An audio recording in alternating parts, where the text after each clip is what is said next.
Welcome, everyone, to the Everything Show. I am your host, Matrixlord212, and I'm with Chris. What's up, Chris? What's up, everybody? So, where did you go? So, I just got back about a half hour ago from seeing Detective Pikachu. Okay. I'm a little disappointed. Uh-oh. I'm a little disappointed. Oh. Now, for those of you who don't know, I don't normally talk about Pokemon a lot on here, but I am a very big Pokemon fan. I've been a Pokemon fan since I was very young. I've played pretty much all the main series video games. Actually, no, I've played all the main series video games except for Ultra Sun and Ultra Moon, which are just remakes of Sun and Moon, so really it's not that big of a deal. Okay. I do know stuff that happens in those games. So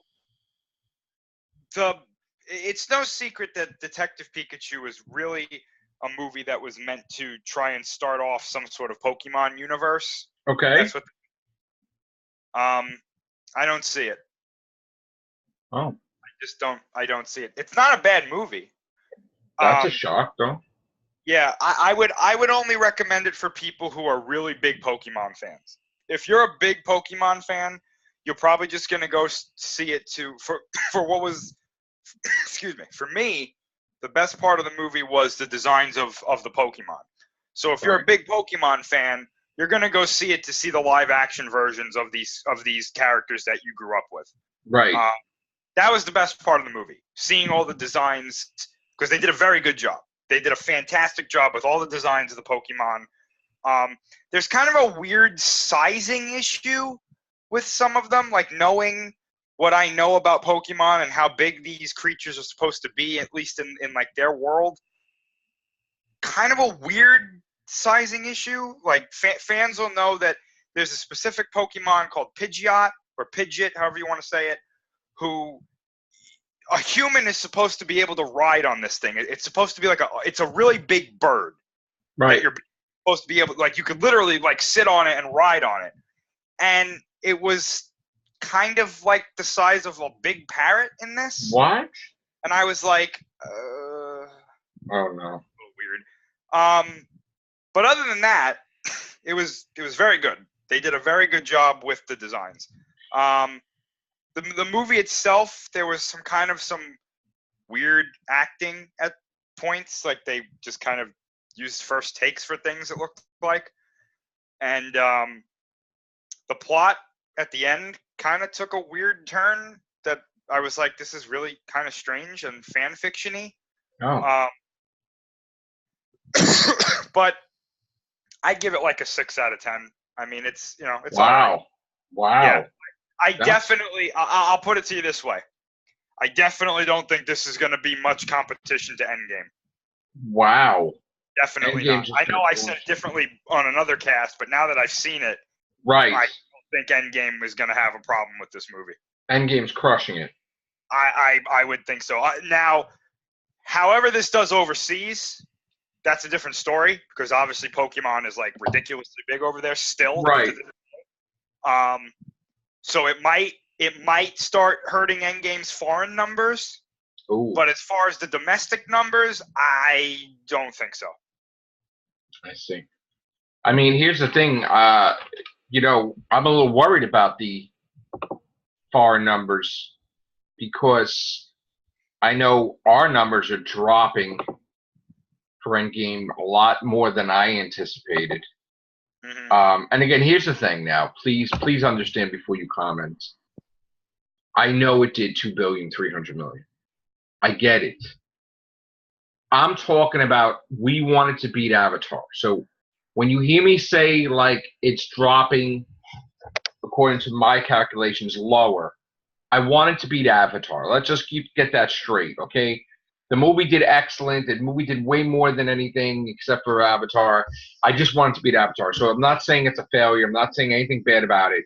I'm just saying that I wanted to reach the number. I'm a little concerned right now. So let's just go over the number real quick.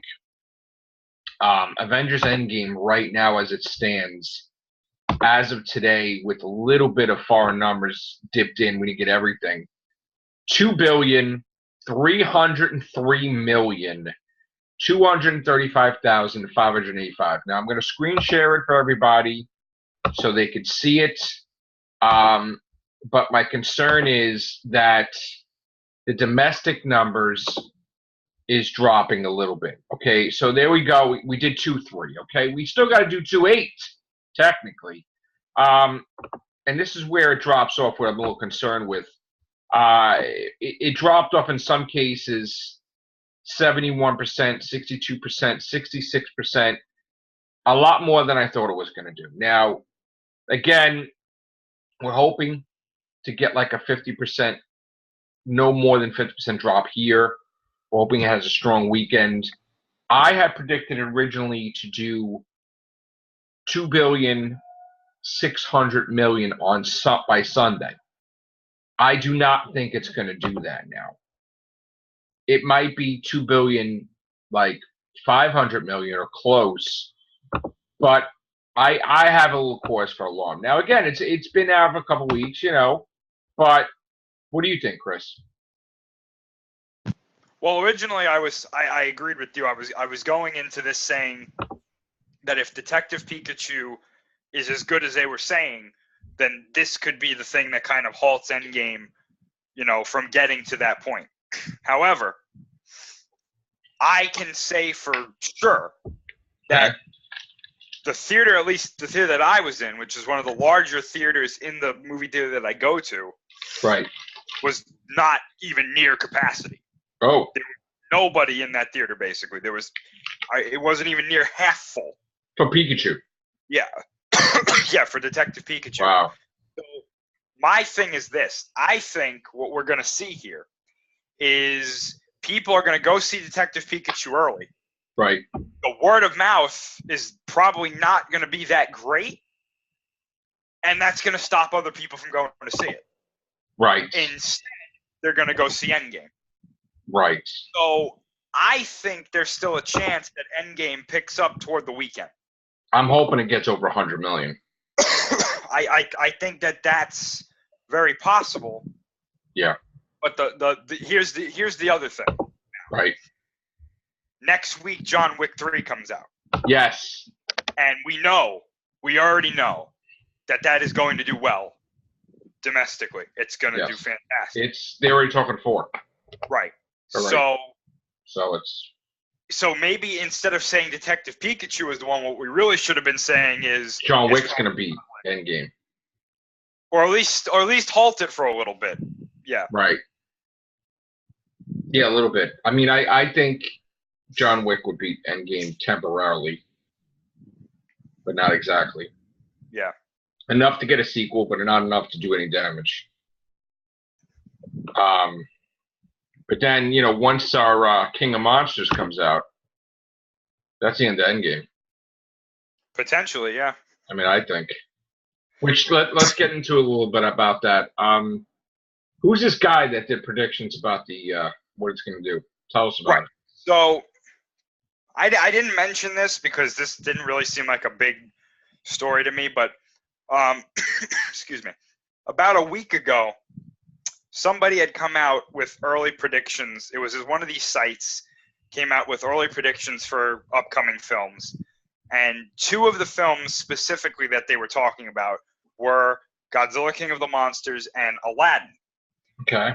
And I believe, if I remember correctly, they had Godzilla coming in at like 44 or 45 million opening weekend. Right. So everybody was like, uh-oh. Yeah. That's a problem. And then compounding this, it was revealed that the review embargo for it comes out like 2 days before the movie comes out. Okay. So everybody was like, oh boy, somebody knows something that we don't. Right.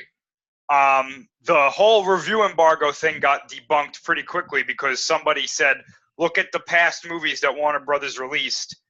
Many of the ones that do very well have done the same thing.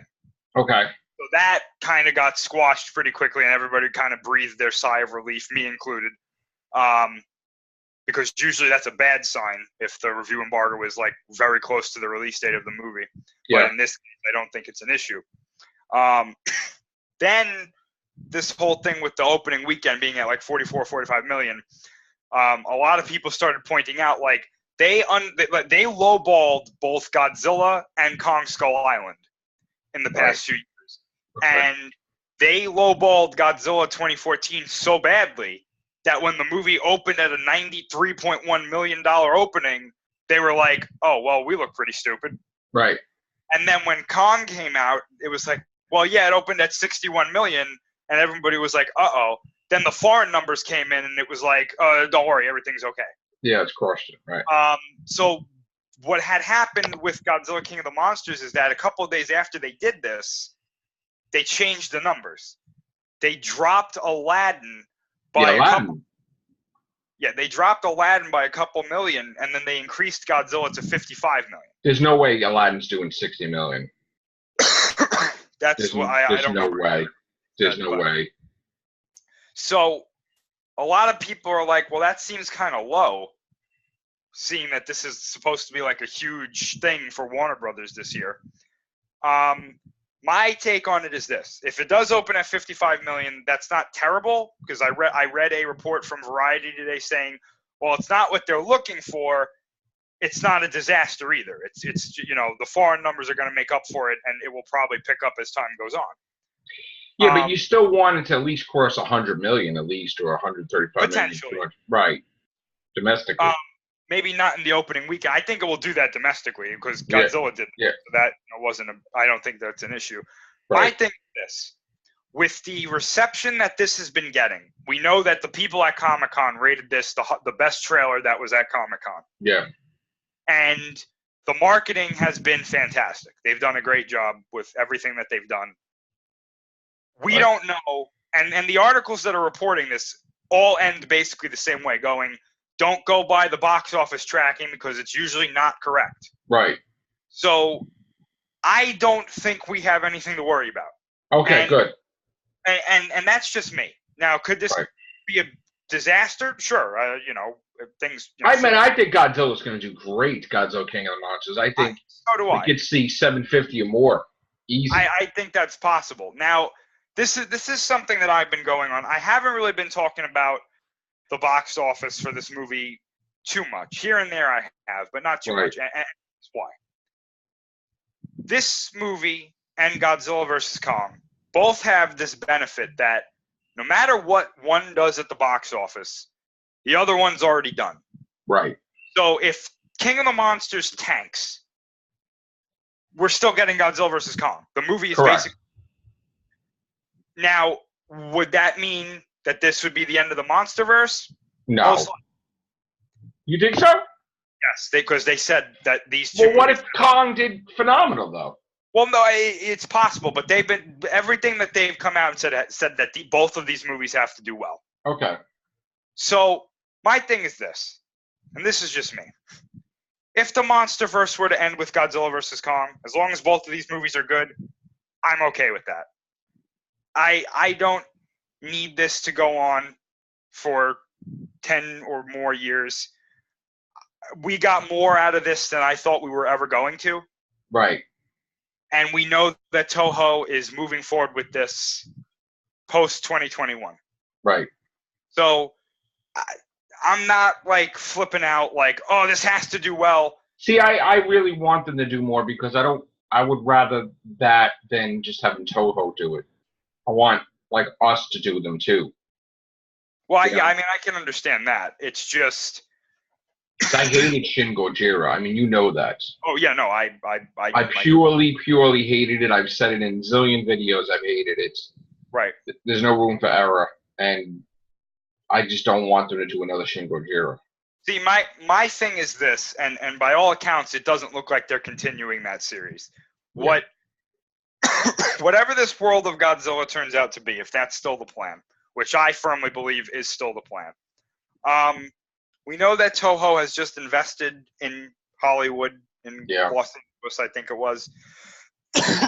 So I think what we're going to see, the era of like Godzilla movies coming out only in Japan and then we have to wait years to see it, that era I think is gone. Right, we'll have it right away, right? Yeah, I think now what we're going to start seeing is that Japan eventually starts making these movies again. Mm-hmm. and then we get it that same year. That would be great. We get the movies. We know that now Japan, these companies are like, yeah, we're selling the merchandise. What you see in Japan, we're trying to bring it over to the U.S. We're trying to bring it over, globally. So the era of like stumbling upon a Godzilla movie in a video store or something is gone. That's how I grew up. I had to go to the video stores, and I would stumble upon, when I was really young, a VHS tape, and then when I got older, it'd be like a DVD or something, and I'd be like, oh, wow, I haven't seen that one yet. Let me pick this up. Right. So now it's like we have Netflix. They releasing these. They released Shin Gojira over here very quickly. So I don't think. I mean, excuse me. Okay. I don't like. I grew up never believing that I would see Godzilla stuff in a Walmart. Right. Now it's on the shelves in Walmart. Yes. It's like, oh wow, I wish I was a kid during this time. Yeah. Because I would have flipped out for all this stuff. But so like I'm not like this is different for me because like with other movies it's like it has to do well because we want to see more. Yeah. But with like you're satisfied. I'm okay. I'm like, yeah, whatever. Whatever it does at the box office is not going to bother me. I want it to do well, but I think I feel like I'm spoiled because when we first saw that test footage in 2013 of what Godzilla was going to be, what would become Godzilla 2014. Right. My mind, I never in a million years was like, we're going to get Ghidorah, we're going to get Rodan, Mothra. I was always kind of like, it's going to be Godzilla fighting a bunch of new monsters. Cool. Right. Then when they came out in that Comic-Con 2014 and they were like, Mothra, Rodan, and Ghidorah, I was like, holy shit.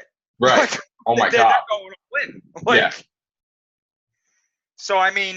And then when we first heard that Kong. Right. That was like the icing on the cake. I don't know if you kept up with it. I think I mentioned this once before. Because obviously I'm like well rooted into the Godzilla fan base. Yeah. So like when Kong Skull Island was first announced, they didn't announce that this was going to be part of the MonsterVerse. They were just like, we're doing a Kong movie. Right. And people were like, oh, it's in response to Godzilla. And we did everything shows on it. Yeah. Right. There was a divide in the fan base. Like remember when Man of Steel came out and that fan base split? Yeah. That's what happened with this. One side was like, they're making that movie because they're going to do King Kong versus Godzilla. Right. And the other half, thought that. Right. You did say that. You said that before anybody. Definitely. Yeah. Yeah. But in fact, I knew back in the day that was happening. So, but during this time, the fan base split, and there were people that one side was like, they're definitely doing King Kong versus Godzilla. And the other half was like, you're all nuts. They're not crossing over. Why would they do that? Right? Oh, definitely. So that other side was winning for the longest time because there was no evidence that they were doing a crossover. So it was like, oh, damn it. Then one day, the news hit that the production got moved over to Warner Brothers, and that whole opposite side vanished. Yeah. They were like, holy shit. Right. Excited. Why would they do that if they weren't going to cross over? And then like 2 days later, Thomas Tull came out and he was like, so the sequel is Godzilla King of the Monsters, and then we're doing Godzilla versus Kong. Right. And everybody was like, fuck. Like, what the hell? Right. So, I mean. I got to tell you, I was happy. I mean. Oh, yeah. When I was a kid, that was like one of my favorite movies, and I was like, oh, Godzilla movies. And I was like, I always felt they were going to do another one. Always. Oh, yeah. Even back when I started doing videos, I'm like, oh, yeah, I think I said down pat pretty much. Godzilla versus Kong, man. That's awesome. It's surreal, We're going to actually see this, Chris. It's ridiculous, man. It's like crazy. I know, man. Okay, so we got other news, too, besides Godzilla. Looks like Michael Rooker is in talks to play King Shark in the Suicide Squad. How crazy is that? How crazy is that, man? Right? I know. You got, like, James Gunn, who is... Well, one, let me just go into context. He's putting out a movie called Brightburn, which is basically like Superman on crack. Just like, what if people bullied Superman and he just killed everybody, right? I think it's phenomenal. I'm like psyched for this movie. You know, I think it's underrated. It's definitely going to blow things away. I think, honestly, people are going to go ape shit of this movie, right? And then the fact that he's doing Suicide Squad, I'm happy because it's in good hands. It's going to do so much better than the original Suicide Squad just for having him in there. And then the fact that he's coming back to Guardians of the Galaxy, it's like a win-win-win, man. It's like, oh my God, like pretty much finish off the Guardians, you know? So I'm just so happy because I was one of his biggest supporters, man. I mean, I was going on Twitter and I was defending him, and I'm like, I was so friggin' happy, man, overjoyed because the guy has his heart and his soul into his movies, and you know he does it so perfection that, well, to me anyway, that here's my money. I just want to see his movies. You know, I really enjoy James Gunn's movies. I really do. And he's such a nice person, like a nice guy, and it's like, just let him do it. You know, it's like, so what? Sometimes, you know, people on Twitter, they get a little brave. They say some crazy shit. You know, I've become mellow too, where I don't even really tweet anymore. I just share links. But I used to like tweet. I used to get into it. I used to be like, you know, and even on Facebook. And after a while, it's like, stop. You know, I know what my opinion is. I don't need to like battle people all day and stuff. You know what I'm saying? So, or just say crazy stuff, you know. So I stopped mostly with all that stuff, and I just keep stuff to myself most of the times. But like, still, he never deserved that, and I'm so glad that, you know, I just want to see him do. I want to see him do Bloodborne also, which was a project he was attached to, which is a great video game, by the way. But yeah, go James Gunn, man. I was ecstatic, you know. So I know you're not feeling well in your throat, and I'm starting to feel like nasal and allergies. And, I sound a lot worse than I feel. I feel fine. It's just I can't. Yeah, I'm starting to feel like crappy. But so now there's let's see what else we got. Oh, did you see the trailer today for It? I did, yeah. What'd you think? You don't like it? It wasn't bad. I loved it. I thought it was a great trailer. I liked it. Everybody was like, "It's so scary," and I was like, "What was scary?" Right. You know, I was like, "What? Yeah, people were petrified. Yeah. Yeah, I was like, "What?" People are shit in a brick. Right. I mean, I was like, what are you afraid of? What? That was so cool. It's like she's like, you know, she's like, and it's like, you know, it's like that's Pennywise. Right. Yeah. You know, it's like, oh shit, and even in the background, you saw. Yeah, I liked that. I liked how she was being all creepy in the background. I was like, that's a cool little effect. Then she's running around. I guess she's running around naked or something. Yeah. That's because that's why they had to edit that trailer the way they did. Yeah. Jesus, that's gonna be crazy. That's gonna be a good movie, man. Good stuff. Yeah, I mean, I liked the first one that they did. So now we got all this stuff leaking about Guardians of the Galaxy 3 having High Evolutionary, Rocket's creator, Drax the Destroyer, his daughter's alive, Rocket's going to get a love interest, Star-Lord and Nebula might become close friends or more. That's all nice, but I think they're really deflecting from the main thing, and that's Adam Warlock, I hope. Now, also, somebody brought out a good point. Just because Thor went with the Guardians doesn't mean that James Gunn's going to do Thor in Guardians of the Galaxy. Which, right. I mean, if you're James Gunn, would you want to use Thor? I would think so. Unless he had plans for the Guardians without Thor. I don't know. What do you think they're going to do?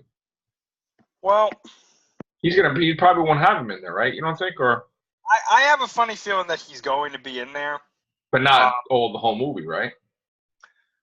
I think he's going to be. I actually do think he's going to be in it. Okay. mainly because, excuse me. I think that most of the fan base is expecting it now. Yeah. After the Endgame, they're like, "Oh, let's do it," and I think they're probably going to need him if they're really fighting Adam Warlock in this next movie. They're going to need somebody that can, go head to head with him. If he's going to be that powerful, I mean, they're going to need somebody. I think Thor is actually pretty perfect for that. Yeah. So, I mean, how do you think Captain Marvel's going to show up? No, I hope not. Right.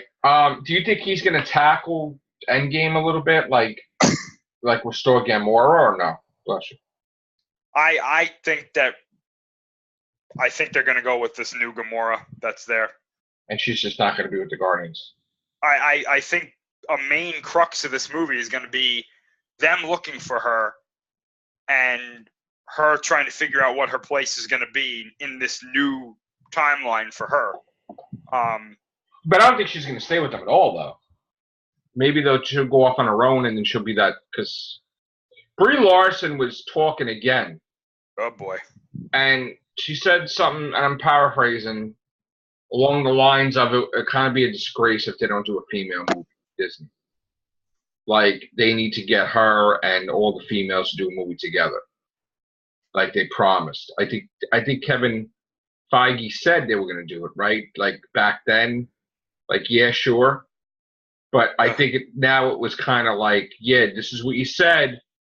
Let's go. So I don't know if that's a good idea, because I think it's kind of burning our bridges a little bit. Because, I mean, I don't know about you, but I've seen some interviews and it was really awkward. Yes. With her, with them. Yes. Now, I remember us talking about this, and I remember saying my opinion that the Avengers are not happy with this whole crap. And I mean, I'm saying as a whole, with her coming out there and like she's the best there is, and what about Black Widow? What about this one? What about Scarlet Witch? They're not happy about it. They really are not.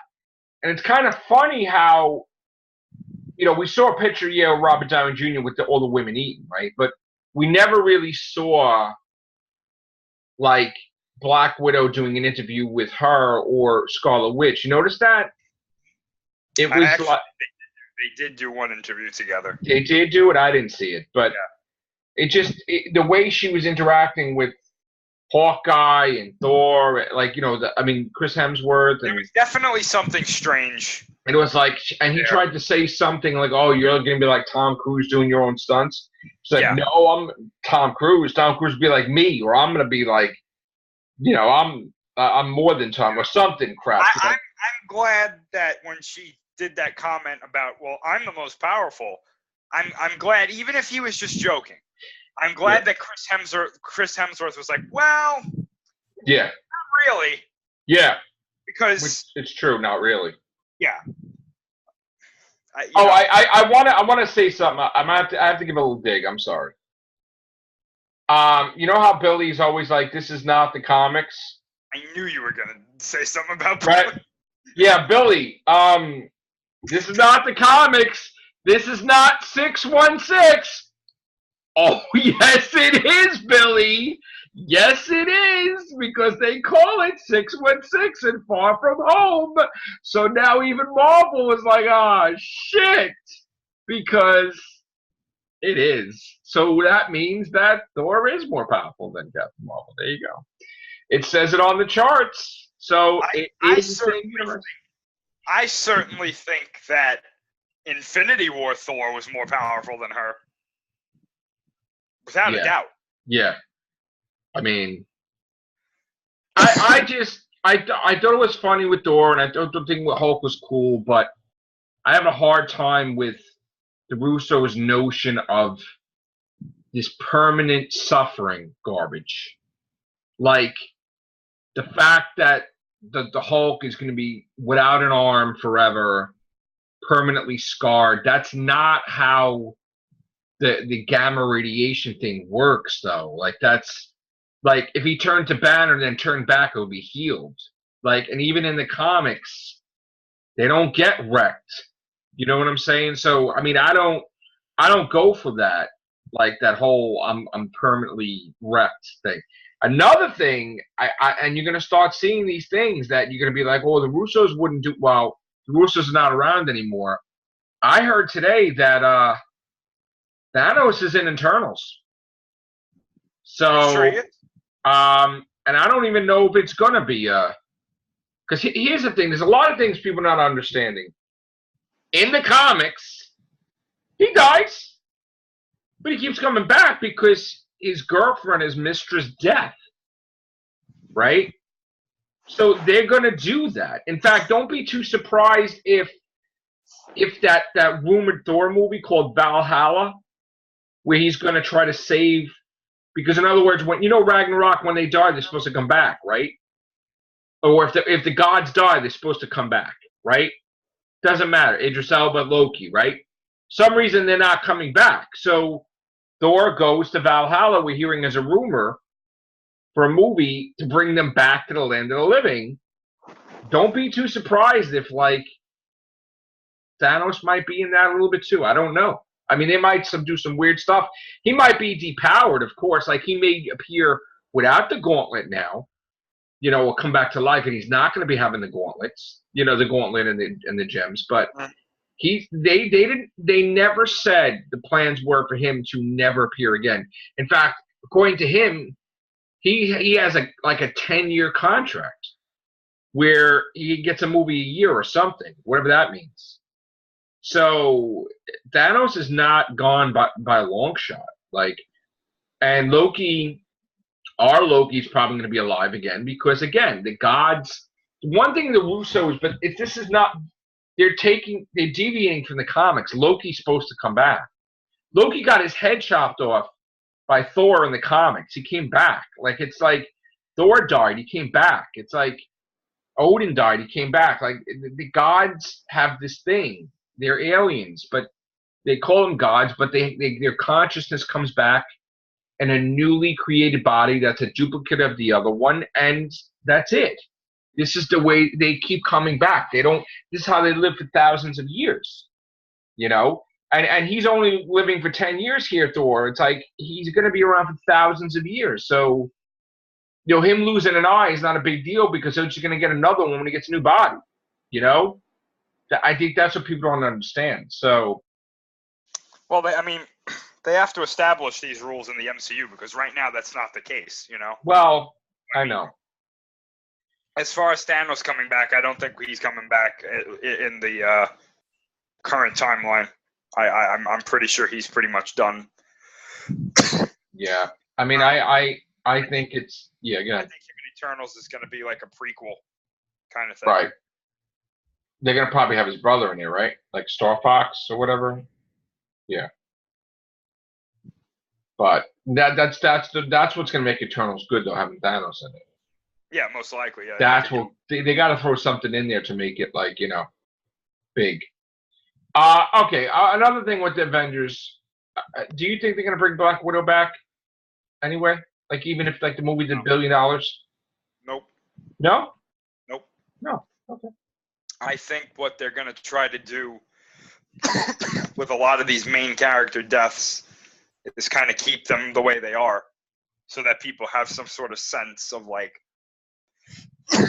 oh yeah, that's a big thing that happened, Right. Do you think they're going to restore the Hulk or no? No. No, he's just going to be the same? Yeah. Wow. Because I'm also seeing a lot of people are very upset about the way the Hulk was handled. Yeah, I didn't I got to tell you, I did not like the way the Hulk was. I'm starting to see some of the cracks come out of Endgame. Yeah. Where people are like, the wave of emotion is gone, and people are now looking at this going, hey, wait a minute. Why did the Hulk look like shit? Right.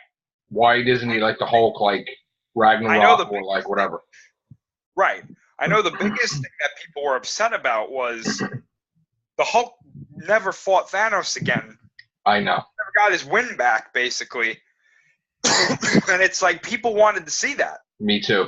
I definitely wanted to see the Hulk fight Thanos again, and if not win, get his shots in. Yeah.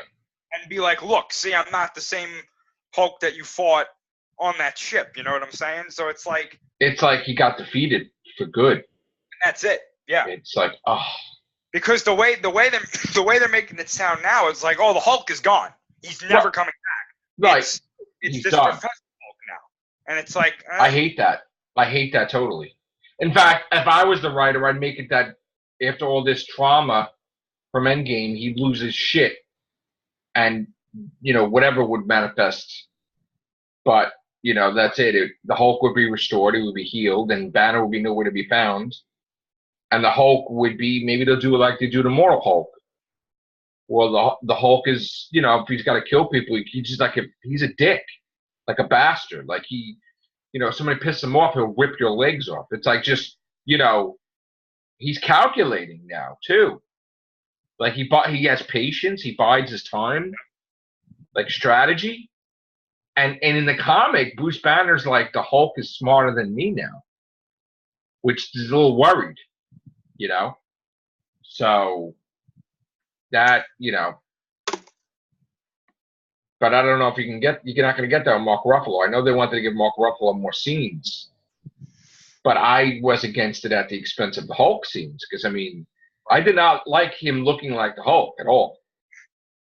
I was hoping he was just going to Hulk out because he didn't even remember. He was like, you don't know what he's supposed to be doing. Like, yeah, really, it's there's no way that was a merger. Like, there's no way that personality is missing. It was just Banner in the Hulk's body. Really. Yeah, the personality is missing. I don't know where it went, but it needs to come back. That's what it needs to do. You know what's funny about that too is I know that they did the whole explanation. It was 5 years later, and he did whatever he did, but it kind of makes that whole like I'm always angry thing. It's like, are you though? No, he's not now. Not now. Like, which and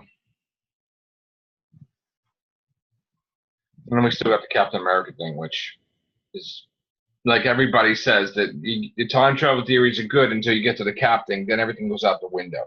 It's true. It really is. It's true. But the stories came out afterwards that the writers were in conflict with the Russos. The Russos were the ones that wanted Cap to do that. And they're like, that goes against the thing. And they're like, no, but that's not our rules. No, we're going to do it. So then when they were asked, they said this, but they said that the Russos feel that he's in the same universe and he didn't alter the thing. And the writers say, no, he creating an alternate universe and someone brought him back to our reality. Well, the Russos are the ones that said that he went to an alternate. Oh, I thought it was the other way around. No, they said that he created an alternate universe, and then he had to come back to the regular one. Right. Well, I'm sorry, not an alternate universe, a parallel timeline. And then he came back to... And then the writer said, no, he didn't? I guess. Oh. Well, anyway, it would make sense that he would create an alternate and came back. Not that he lived in here, and But still, and then they were like changing their mind too about the Red Skull too, as they were reading their own scripts. They're like, oh, well, yeah, they're probably going to fight. It's like, come on, of course they're going to fight. Red Skull and Captain America, of course. Well, somebody made a good point too. They were like, what the hell happened when Cap went to return the Soul Stone and the Red Skull's there? Right. Like, if he's still there, like, what the hell happened? Like, of course. He's not going to give it to him. It's a Nazi. It's a Nazi. Like, regardless of, I'm a different kind of bullshit, you're the Red Skull. There's going to be a problem. And also, if it's going to be a thing that he has to give the gem back, he's going to get Black Widow back. It was never a stop. Look, if the whole thing is you sacrifice a soul for the soul gem, right? In order, it goes both ways. There's never, you can't just give the gem and get nothing back in return. You know what I'm saying? Well, that's the thing. I mean, that's not the way it goes, though. They never explained it either way. Like, how does one give the Soul Stone back is something that they never explain. But, like, they have the power to just make the person that died alive again, though. Apparently not, though. Well, because they tried to use all of the stones to do it, and it didn't work. Yeah, so, I mean... I don't know. There's going to be a way around it somehow. But what they really need to do is just very simple explanation. Just this is how you return the Soul Stone. This is what happens when you do it. You know? Right. I mean, it might be as simple as just throwing it off the ledge and then it goes wherever it goes. See, but I have to believe that you can't get the stone back without getting to something in return. There's no way. Can't be. And I don't even know, what is the significance of that place? Vormir? I don't know. Like, why does that have to be the soul place? Maybe Adam Warlock will wreck the shit out of that and just bring back Gamora and Black Widow or some shit. I don't know. But, so, there's a lot of things happening, Chris, man. There's a lot of news. It's just, we're missing shit too, I'm sure. What else was there? We missing something? Nothing on Transformers right now? Not as far as I'm aware. No. Well, oh, and what do you think of Far From Home, all this stuff? Mysterio, I think, is full of shit. Part of me wants to be like, yeah, but I have a funny feeling that they're going to be like, yep, he's telling the truth. So this is the Avengers' fault, right? Basically, somewhat. You heard that they're signing the Tilda Swanson for the Ancient One's going to be back in Doctor Strange too. You heard that? It wouldn't surprise me. But I don't think she's dead though. I think she's alive. I don't think she went through with it. I think. I mean, what do you think? I mean, there's a lot of ways that they could do it. Yeah, I know. Personally, I think she's dead, but yeah, who knows? Yeah. All right, I think that's it for now. Thank you, Chris. Thank you. All right, guys, take care. Bye for now.